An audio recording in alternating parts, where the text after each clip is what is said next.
kalau nih the simplest things yang minim-minim kita perlu kalau mau punya talent relationship management yang baik, fundamental paling minim yang kita perlu lakukan. Tadi kan kebetulan sudah ada satu ya, misalnya paling nggak merangkul ya, kolaborasi, bikin apapun itu supaya ada acceptance ya, penerimaan kedua sisi untuk saling memahami gitu kan. Nah kalau gitu boleh nggak satu lagi, kira-kira apa lagi nih another simplest thing? Ini jadi yang pertama itu tadi adalah fokus kepada tujuannya. Balikkan lagi kepada saya siapa, being. Nah kalau saya sebagai siapa, kan kalau dia pemahaman diri dia salah, saya adalah bos, saya atasannya dia, saya boleh wewenang-wewenang, itu harus diperbaiki. Tetapi being dia adalah seorang leader yang perlu orang lain sukses. Seringkali yang menjadi masalah adalah kalau kita mendapat anak buah yang pintar, atasan merasa terancam. Itu mindset yang keliru. Pada bukan berarti direct atasan ya, tapi kayak supervisornya atau manajernya gitu ya, bukan berarti owner ya Pak Yanto ya? Bukan. Jadi user ya. User. Seringkali user tuh artinya kan yang manajer, mereka tuh suka merasa, wah kalau bawahan saya pintar, saya terancam. Padahal enggak, justru pekerjaan kita akan lebih ringan kalau dapat orang pintar. Maka kita harus membuat bawahan kita sukses. Jadi kita harus membantu dia sukses, bukan bikin susah. Gitu. Nah, mindset ini yang memang perlu dijadikan kultur dari perusahaan. Maka berat kalau memang misalnya rekrutmen disuruh ngerekrut terus, ya, tetapi nggak pernah membahas bagaimana membentuk budaya kerja yang sehat untuk orang yang masuk. Jadi nggak bisa kerja sendiri gitu. Itu sangat terkait gitu. Oke. Saya lagi jadi mikir nih. Oke. Acceptance, dan kita ingat gak kita ini siapa dan apa tujuannya gitu ya. Oke. Ada cerita singkat mungkin Pak Yanto buat learning-nya kita apa nih yang jadi yang insight-nya saat itu gitu, yang boleh di-share ya misalnya ya. Ya mungkin yang saya bisa share sedikit aja gini. Caranya memang kita melakukan behavior event interview dan kita mencari the past gitu ya. Tapi kita juga harus melihat pola cara pikir orang itu. Dia menempatkan diri di mana. Jadi kalau saya bilang, saya tuh melihat dari sisi konten, konteks, sama concern gitu. Nah pada saat pertanyaan itu memiliki warna yang itu terus, maka kita tahu concernnya itu gitu. Jadi kita tanya dengan kasus ini, jadi kita bisa lihat kasusnya seperti apa. Nah, kita akan lihat posisi dia sebagai apa, bagaimana dia menempatkan diri, gitu. Nah, akhirnya kita tahu dari setiap pertanyaan yang kita bolak-balik, itu punya pola bahwa orang ini sangat-sangat mementingkan kesejahteraan karyawan tanpa pernah memikirkan prestasi untuk perusahaan. Itu yang terbaca itu akhirnya. Di satu sisi memang kita harus mensejahterakan karyawan, ya. Tetapi pada saat setiap kasus dia selalu menempatkan diri di satu sisi itu. Tetapi bila ditanya dari sisi sebaliknya, dia nggak punya jawaban. Nah kita tahu deh, gitu. Nah, itu yang juga kita harus lihat, konten, konteks, concern-nya, gitu. Nah, concern itu terbaca kalau polanya sama terus-menerus. Gitu. Dan dia nggak berasa. Kalau kita tanya itu kesana kemari itu sebenarnya kita baca. Gitu. Oke, noted. Ya, saya pribadi kebetulan dari diskusi hari ini, yes, ini saya lagi mencerna dan lagi mikir, oh ya kemarin kayaknya ada beberapa hal yang yang dalam hal talent management ya perlu diimprove ya. Saya harap sih teman-teman di sini juga yang ikutan di acara ini hari ini juga dapat insight yang bisa dipraktekkan. Nah, mungkin penutup Pak Yanto ada satu closing statement, mungkin reminder atau mungkin masukan apa nih yang tentang berhubungan dengan talent management, apa yang bisa di-share lah terakhir closing statement-nya.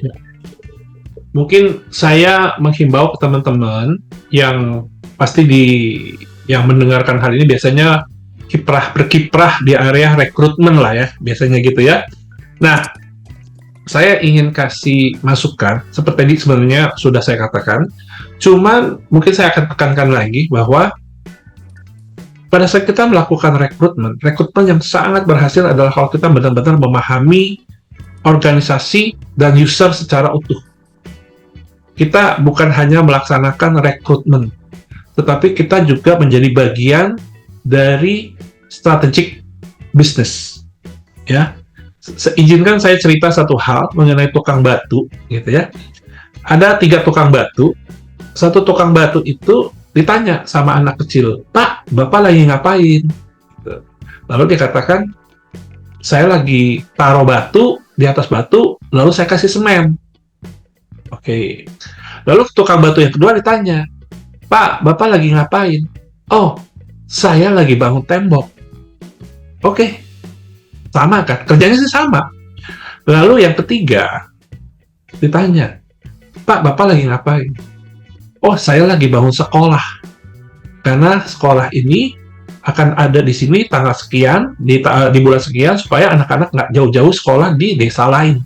Saya gitu. Nah, saya berharap seorang rekruter yang berkecimpung di HR juga harus memahami secara keseluruhan strategik bisnisnya. Dan juga memahami usernya. Supaya menjadi bagian yang signifikan di dalam bisnis itu. Jadi nggak hanya, oh saya tukang rekrut, gitu. Jadi kita bisa melihat big picture-nya dengan lebih seksama dan menjadi bagian dari. Kira-kira itu Pak, closing statement saya. Oke. Mindset ya, berarti ya Pak Yanto ya. Kita ngelihat kerjaan kita ini sebagai apa, karena itu akan menentukan cara kita berpikir ya. Kayak tadi case-nya, kita ini cuma sekedar nyusun batu, itu kita bicara daya pikirnya kita yang cuma ya nyusun batu aja, atau kita ini bangun tembok sedikit lebih panjang, atau kita ini bangun sekolah. Jadi dalam case-nya hiring atau cari talent, kita ini tuh hanya untuk dapat talent saja. Ya. Administratif, pembantu atau bagian dari strategic management. Bagian dari strategic management artinya kita berpikirnya adalah gimana cara kita bisa mendapatkan orang-orang, nggak cuma dapat, tapi juga gimana caranya kita bisa build bonding juga, kerjasama antara user dengan tim dalam sebuah perusahaan, bukan hanya rekruter. Betul. Nah, disitulah letak kenapa kita harus memperhatikan talent relationship. Gitu. Jadi nggak hanya sekedar deliver apa yang dia minta. Gitu. Tapi bisa memikirkan beberapa step ke depan, apalagi nih yang diperlukan. Gitu ya. Ya, kan termasuk MPP, termasuk yang lain-lain gitu ya, manpower planning, budgetnya, semua. Ya pasti kalau secara berpengalaman pasti sudah tahu ke arah sana. Tetapi mindset kita seringkali juga harus membawa mindset ini sampai kepada administrasinya. Sehingga dia tahu peranan dia tuh begitu penting. Gitu. Oke. Di sini yang HR tadi mungkin kan Pak Yunus sudah bilang, Pak Yunus adalah rekruter ya Pak Yunus ya. Terus ada teman-teman di sini. Tadi bagi saya pribadi, tadi tentang mindset tukang batu, yaitu closing statement yang closing banget nih. Closing statement yang very strong, very sharp. Ya, ini semakin mikir. Cuman, thank you Pak Yanto. Itu tadi sharing tentang gimana cara kita melihat kerjaan kita dan gimana cara kita akhirnya dari situ bisa define apa yang akan kita lakukan ya. Thank you Pak Yanto, thank you banget. Dan buat teman-teman, sebelum kita tutup, ini ada satu pengumuman juga buat teman-teman ya tentang rangkaian acara kita. Jadi ini kan acara yang seminggu sekali akan ada terus ya. Dan kebetulan untuk minggu depan kita akan ada topik yang masih berhubungan dengan people ya, karena topik nggak cuma tahu, kita akan rutin bahas tentang people. Dan minggu depan kita akan ada pembahasan sharing ya, langsung dari salah satu business owner teman kita juga. Dan topiknya ini juga topik yang cukup sering juga dihadapin oleh teman-teman owner, teman-teman HR, yaitu antara strategic based hiring ya dengan load based hiring. Atau dalam kata lain, hiring itu ada strateginya kah? Atau hiring berdasarkan impulsif, karena load-nya lagi banyak kita hire. Perspektifnya apa? Apa plus minusnya? Dan ini dari point of view business owner ya. Jadi nanti akan narasumbernya adalah Pak Tirto, ini dari industri manufaktur, dan juga nanti akan dibantu oleh akan dimoderasi oleh Edward. Beliau adalah salah satu podcaster juga, di base-nya dia di Surabaya ya. Jadi buat teman-teman yang mungkin kosong minggu depan bisa ikutan. Ini untuk link pendaftarannya bisa dilihat di flyer, dan juga ini saya share di kolom chat. Jadi sekali lagi buat teman-teman yang free, di sini akan dengarkan perspektif dari practical-nya. Apa plus minusnya? Mungkin dari kita ada yang kayaknya hiring ya kalau pas load-nya lagi penuh. Hire, butuh orang ya hire. Cuman ada nggak sih sebenarnya strateginya yang paling nggak kita perlu pertimbangkan dari sisi business owner? Jadi ini juga masih dalam rangkaian nggak cuma tahu, harapannya teman-teman bisa belajar, bisa diskusi bareng, dan bisa dapat insight dari practical things dari narasumber dan teman-teman yang nanti akan ikutan juga. Oke, buat teman-teman semua yang sudah stay sampai malam ini, terima kasih. Dan juga buat teman-teman yang kemarin saat daftar event ada pingin coba free trial-nya Kevlin, nanti juga bisa langsung hubungi tim kami ya. Jadi bisa tanya-tanya, bisa dapetin dari pot trial-nya. Sekali lagi buat teman-teman yang sudah stay sampai sekarang, terima kasih.